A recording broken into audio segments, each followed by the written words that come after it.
Well, in fact, the first response is now coming in from the Indian Medical Association demanding immediate action against the real culprits for failing to monitor the deadly levels of the DG in the product.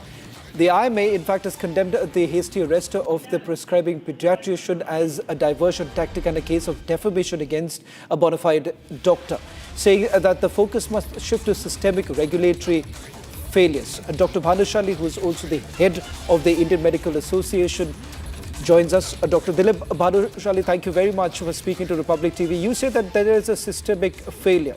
Who exactly is responsible? Because as we understand, this particular drug was actually banned. Regulators had brought in the ban, but it turns out that despite the ban, the pharmaceutical company carried on and the doctors were also aware of it. Perhaps the reason why action was taken against the doctor was the fact that perhaps he was aware of the fact that there was a ban in place.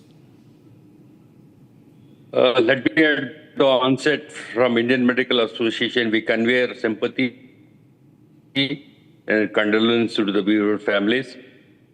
Unfortunately, we have lost 13 to 14 young children,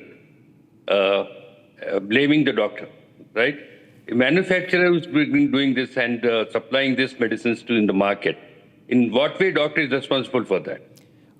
Could that have been possible? Dr. Bhanushali, sorry, I'm interrupting you. Was there a possibility that the doctors would have been aware? Because this is a pharmaceutical company that had come under the scanner of the regulatory body. And doctors would generally be aware of such actions being taken in the past. Wouldn't he have exercised caution? These drugs were procured by the government hospital, right? So where was the doctors working in the government hospitals? They are sure that the concerned authorities must have taken proper precaution before supplying this. You are saying that the government is squarely responsible for allowing this to happen. And to help us understand, if there was a ban that was put in place, how did they manage to bypass that and still carry on the distribution, and that too distribution at government hospitals? That's the question. That should be the inquiry, total impartial inquiry on this. Who is responsible for this? How it came to the hospital? What were the drug controllers doing this? And what was the hospital doing this?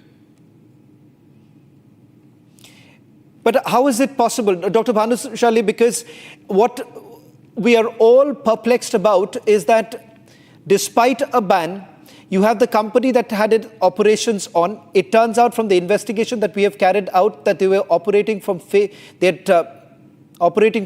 addresses. And in fact, it turns out that licenses were also obtained by giving fake addresses. That is the problem. That's the problem. In spite of being banned, how does the drug entered into a government hospital pharmacy? That should be investigated. Who are the culprits in this? And what were the drug controllers? And most importantly, what did they do up to the manufacturers? Dr. Bhanushali, one final question I want to take from you is with regards to the demand. With regards to the demand that has been made by the Indian Medical Association, and I believe that you would have a preliminary assessment of the situation.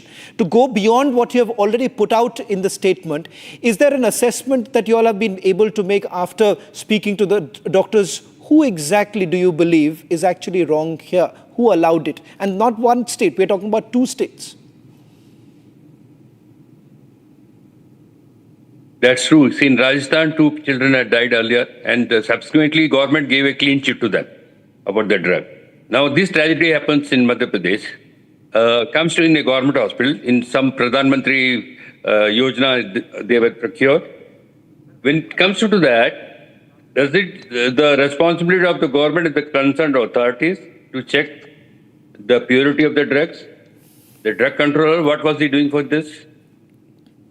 And what do you think? As a doctor, they were made the scapegoat. He was arrested midnight at 2 o'clock. What was his fault? Right. Thank you very much, Dr. Bhanushali, for joining us on this broadcast and putting across the perspective of the Indian Medical Association. Serious questions now being raised